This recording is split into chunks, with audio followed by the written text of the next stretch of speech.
Je refuse ce dossier-là dans mon dépôt, donc je suis protégé. Enfin, je ne risque pas de le mettre. Alors à moi de le stocker quelque part, parce qu'évidemment, ça veut dire qu'il ne sera jamais enregistré avec les codes sources, donc si je détruis le dossier, je perds les mots de passe et autres qui sont dedans. Donc ça, je le garde, ça, je peux l'enlever. Ici, je peux enlever ça, je vais le faire. Le SRC, pareil, je l'enlève. Ces deux-là, je les personnalise. Et donc, XOR Generator, on va prendre ça, de toute façon, on s'en fiche. Je ferai jamais de version binaire des projets. Et donc, le fatal, il dégage. Et là, pareil, j'en génère une de 50.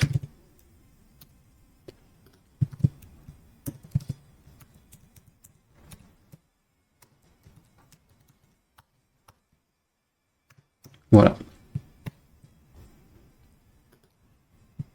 J'ai personnalisé mes deux fichiers, je m'en mets bien sur le bon dossier. Donc on est bien sur private avec un seul underscore. Lui, il les récupère, il les voit, et donc on pourra compiler en release.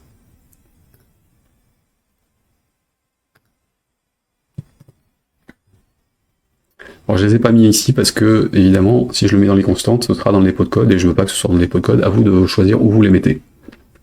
Évidemment. Donc ça, je peux enlever le to-do. Et là, pareil, je peux enlever le to-do. J'ai personnalisé mon uconst. Il n'y a plus qu'à.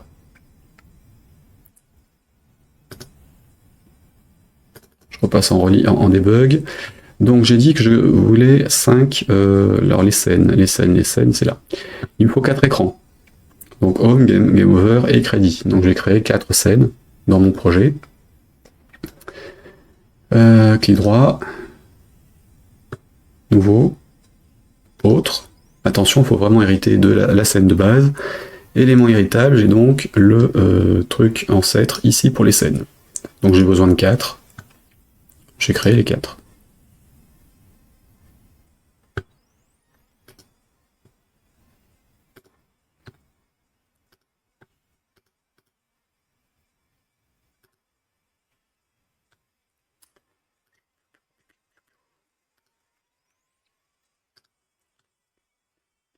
Alors attention, j'hérite bien dessus. Ah oui, j'ai dû me planter sur celui-là. J'ai dû me planter. Oui, c'est ça. J'ai pas fait le scène ancestor tout court. Attention, méfiance, il faudrait les renommer au fur et à mesure pour pas se planter. C'est bien celui de la racine, hein, sinon je vais hériter d'un écran d'une scène existante à l'autre, ce qui est évidemment pas une bonne idée. Donc là, autre, élément héritable, on est bien sur celui-ci. Je vais les renommer au fur et à mesure, parce que sinon ça va pas le faire. Donc là, ce sera scène, home.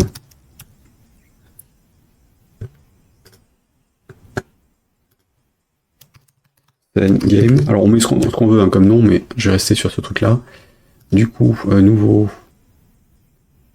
autre, élément héritable. J'ai donc mon game over qui doit hériter de scène ancestor.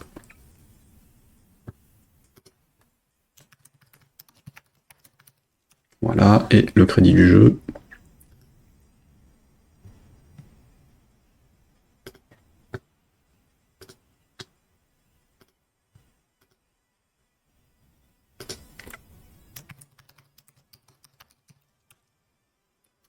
Bien, j'enregistre tout. Du coup, le 4, on a dit U, scène, crédit. Le 3, c'est game over. Le 2, c'est game. Et le 1, c'est donc la scène principale, home. J'ai mes écrans. Ici, F12. Je vais juste virer les variables qui sont déclarées là, parce que c'est une source d'erreur à l'utilisation. Et puis pendant que j'y suis, j'enlève ça aussi. Et je vais mettre le protective qui ne sert à rien dans mon cas, mais c'est juste histoire de dire, je copie ça. Voilà. F12.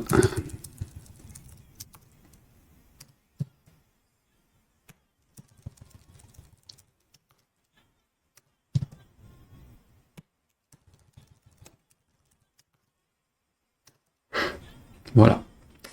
J'ai mes scènes. Maintenant, il faut implémenter l'autocréation des scènes. C'est ça. Voilà. Alors, l'autocréation, pourquoi il est décalé, lui? Ouais, bizarre.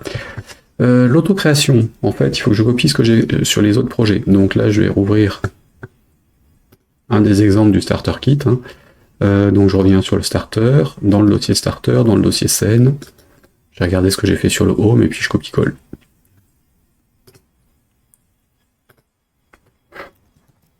Donc l'écran principal, enfin l'écran d'accueil, le menu, il se crée comme ça. J'ai aussi un dossier home. Il est bon. J'ai un écran crédit. Là, c'est le côté je code par copier-coller. Hein. Alors, idéalement, à partir d'un code source qui fonctionne, sans bug. Voilà. Game. J'ai un game quelque part, je pense. Oui, voilà. Copier.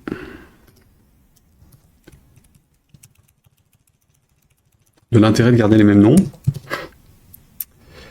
Hop là, ici, dans game. Pour éviter de changer 4 lignes dans les autres. Et le dernier, c'était donc le game over. Alors là, j'avais un game over win et lost, donc ça ne me sert à rien de le copier. Je vais simplement le faire à la main. Hop. Game over, on est là. J'ai besoin de plusieurs unités. Alors, évidemment, je peux les copier-coller aussi des autres. Hein. J'ai besoin system.messaging.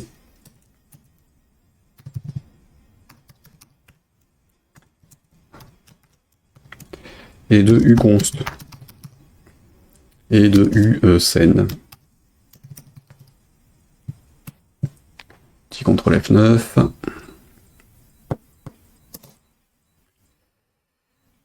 Système machin, hop là, qu'est-ce que tu as? Message manager. Oui, c'est en bas. Hop. J'étais dans lequel? Dans Game Over. Donc on est ici, on a le USEN tout court, qui gère l'affichage. Voilà, et donc ici, c'est pas game tout court, c'est Game Over, contrôle espace. Il n'en veut pas, c'est pas grave. J'ai ça ici, là. Je suis sur Game Over, et donc là...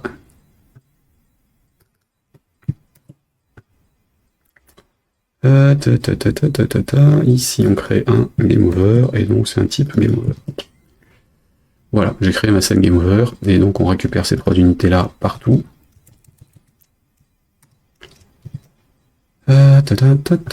Normalement, ça devrait suffire, si je ne me plante pas, pour que le fonctionnement se fasse correctement.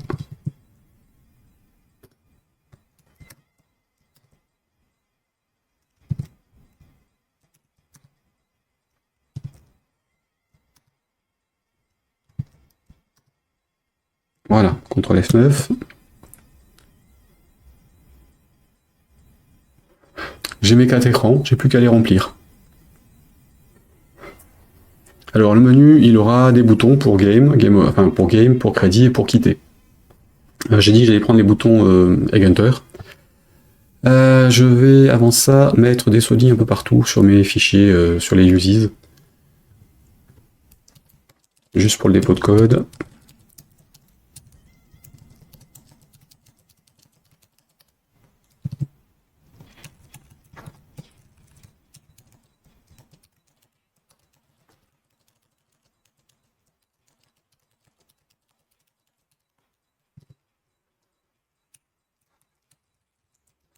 Alors, ce sont les mêmes pour tous, je pourrais faire du copier-coller les trucs, mais...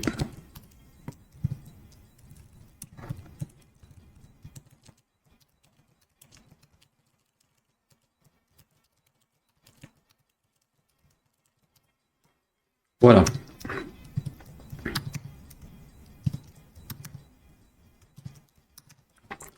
J'ai donc un écran d'accueil. Alors déjà, j'ai mon background qui est moche, hein, si j'exécute.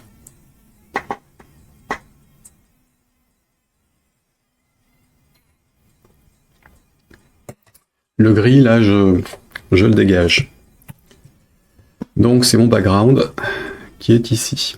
Alors attention, c'est bien celui que j'ai copié dans mon dossier, c'est pas celui d'origine.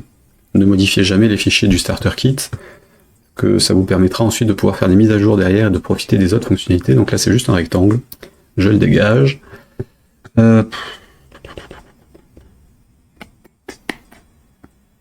Qu'est-ce que je pourrais mettre? Non, je vais pas faire ça. F9, donc j'ai plus de background, on va rester comme ça. Voilà. Hop. À personnaliser d'une façon ou d'une autre. Plus tard, oui, il y a juste un petit warning ici. Pareil. Sur le background, si la scène vous intéresse, personnalisez le truc, hein, copiez dans le projet, et ainsi de suite, ce que j'ai fait tout à l'heure. Donc là, en l'occurrence, je vais laisser ce warning là, comme ça me rappellera qu'il faut que je le modifie. Peu importe. Donc, je disais, l'écran d'accueil. Mon écran d'accueil, c'est un écran de menu. Je vais y mettre des boutons. Et je vais le faire sous... Alors, peut-être descendre ça un peu, qui me sert plus. Je vais faire comme d'hab. Un layout. Le layout est centré.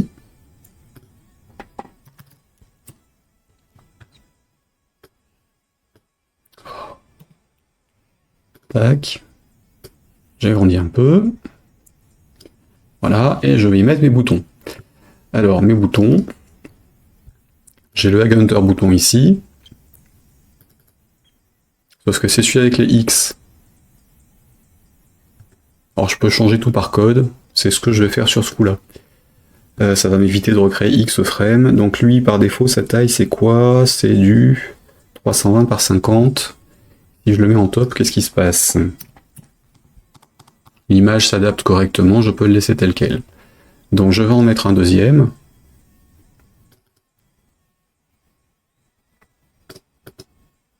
En top aussi. J'ai dit jeu, crédit, quitter. 3.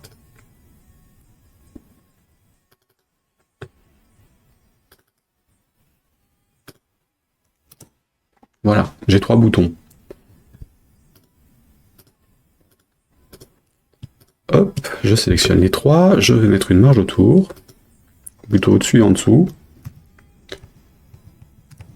Voilà. Et j'ai plus qu'à les utiliser. Donc évidemment, je vais leur donner un petit nom. Donc celui-ci, le premier, ce sera Game.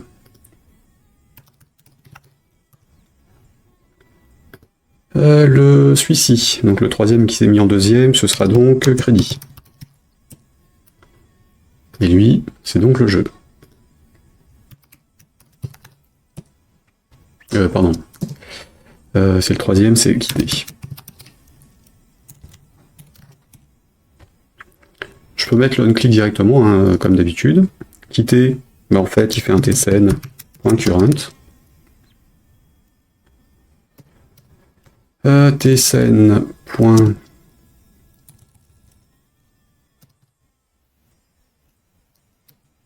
Il est passé où? Il est pas là? Bizarre. Alors c'est tsn.current.tsntype.exit.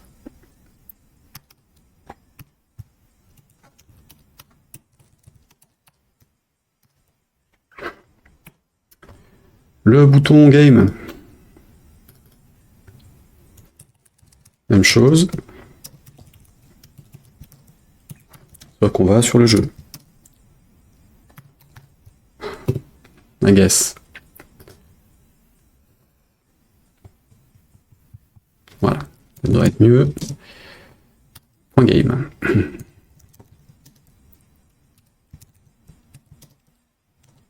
Yep, et toi tu te trouves aussi. Je fais juste les majuscules pour le plaisir. CTRL D.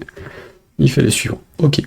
J'ai mon jeu, j'ai quitté et j'ai le bouton crédit pour afficher l'écran des crédits.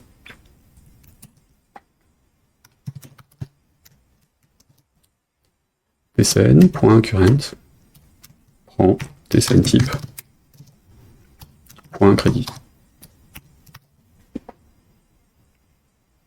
Voilà, F9. Alors, on va rien voir, évidemment, parce que c'est pas géré, mais il change bien d'écran.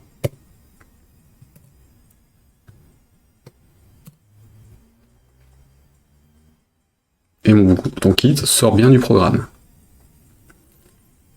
Alors maintenant on va mettre le texte quand même, parce que c'est pas hyper génial comme ça. Le texte, j'ai deux possibilités. Je vais le mettre soit dans la traduction, soit dans l'initialisation de la fiche. J'ai plusieurs événements que je peux surcharger. J'ai un init, alors c'est before. J'ai un before first, qui se déclenche uniquement la première fois. J'ai un after last qui se déclenche sur le destroy. Et j'ai un show scene qui se déclenche à chaque fois que j'affiche l'écran. Et un hide scene à chaque fois qu'il le masque. Donc sur celui-ci, je ne vais pas y toucher pour l'instant. Je vais gérer la traduction. Et donc traduction, translate. Je CTRL C. On va dire qu'on est en anglais. Hein. Sauf que là, en l'occurrence, je ne vais pas utiliser plusieurs langues, donc je vais faire endure. btn quitter game.text. C'est la propriété qui vient de l'ancêtre. On va être play. btn crédit.text en crédit. Et btn kit. Texte, prend quitter. J'exécute.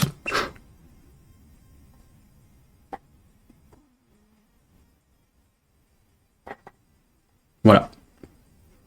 Alors, j'avais dit tout à l'heure, la bouton boîte de dialogue, hein, le F1, reste opérationnel. Alors là, j'ai pas les manipulations avec les flèches du clavier, j'ai pas les manipulations avec le contrôleur de jeu. On va le rajouter. Pour ça, je vais le faire au niveau du show. Je surcharge show.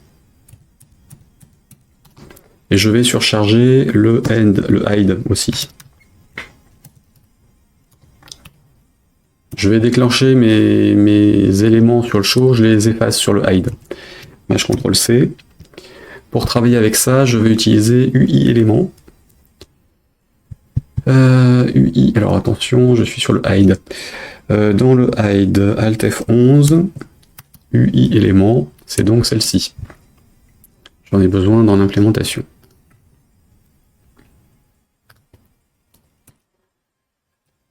Quand on sort, j'ai un T UI éléments, item list, point. Normalement, on supprime, alors c'était remove, delete, je sais plus, point current, remove layout. On enlève la couche sur laquelle on va créer nos boutons. Et en fait, en affichage de la scène, TUI item, point current, c'était add new layout. Donc on affiche ça sous forme de scène, comme ça, quand on ouvre une boîte de dialogue, en fait, on crée une scène pour n'avoir plus que les contrôles de la boîte de dialogue, qui permet de gérer plusieurs niveaux à l'écran. Donc là, j'en rajoute un, je l'efface à la sortie. Et je le fais dans les shows et le hide, comme ça le fait systématiquement quand on affiche et quand on masque la fenêtre. Et donc là, notre TUI timelist, point current, je lui fais un add control. Le add control, il va prendre le contrôle que je veux afficher, que je veux gérer avec le clavier et le contrôleur de jeu. Donc btn game, dont le contrôle au-dessus n'existe pas, donc nil. Il a rien à gauche, à droite, pardon. Il a un truc en bottom, c'est le btn crédit. Et il a rien à gauche, donc nil. Il a le focus par défaut, et il n'est pas en exit par défaut. Le bouton crédit. Alors, hop, ici, en top, il est sur btn game, hein, celui du dessus. On n'est pas obligé de le mettre en fait, enfin si vous mettez nil ça l'annule. Mais là en l'occurrence ça rattache un bouton à l'autre des deux côtés, enfin ça le fait dans les deux sens, donc on n'est pas obligé de tous les spécifier. On a game en premier, kit en dessous, et lui il n'est pas par défaut avec le focus. Et le bouton kit. Au-dessus on a crédit. En dessous, on n'a rien.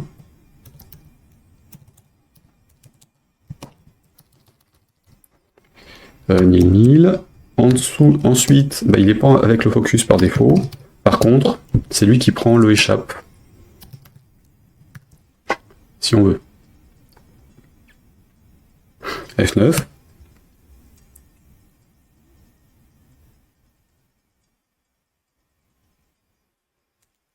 J'ai ma sélection avec le clavier. Si j'allume le contrôleur de jeu, il le fera aussi.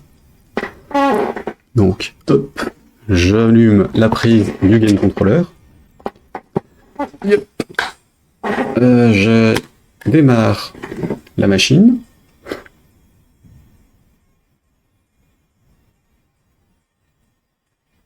Ah, s'il a démarré. En haut à droite de l'écran, vous devriez avoir le logo ici. Là, vous devrez avoir le logo de la manette de jeu quand elle sera détectée. Voilà. Ça devrait se détecter d'ici une seconde ou deux. L'afficher, si Windows le gère. Ça y est, c'est détecté dans Windows. Et donc, je peux utiliser le D-pad pour jouer. Évidemment, je peux cliquer.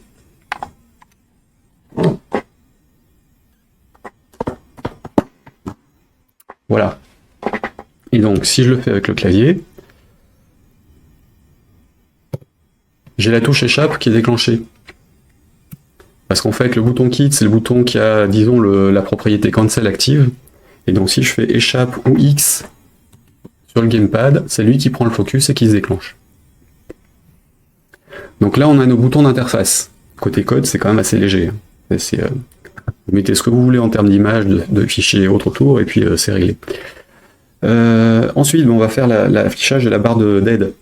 La barre d'aide, c'est le composant TDGE quelque chose, et donc il est disponible, Alt F11, help bar, dans un data module. Utilisez ce truc-là. Et donc normalement j'ai help, qui est un T help bar manager, .current,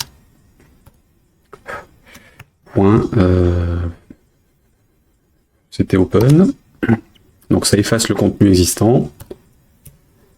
Et je vais lui rajouter des help bar manager, les flèches vers le haut et le bas, .add, le .current.add.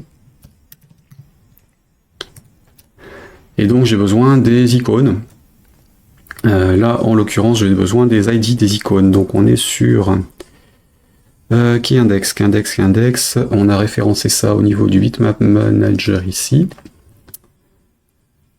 Donc on était sur ça.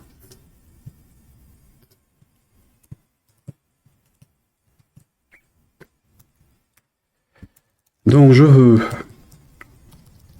Alt F11, mais input items. Alors le USVG machin, c'est là où j'ai référencé mes SVG des éléments de Kenny. Alors il y en a quelques-uns par défaut dans le template, on pourrait en rajouter d'autres. Mais j'ai au moins les flèches du clavier et puis les contrôleurs de base du joystick. Donc on peut passer par là. D'ailleurs j'ai pas besoin du ORD. Donc on est sur input prompt et on est sur C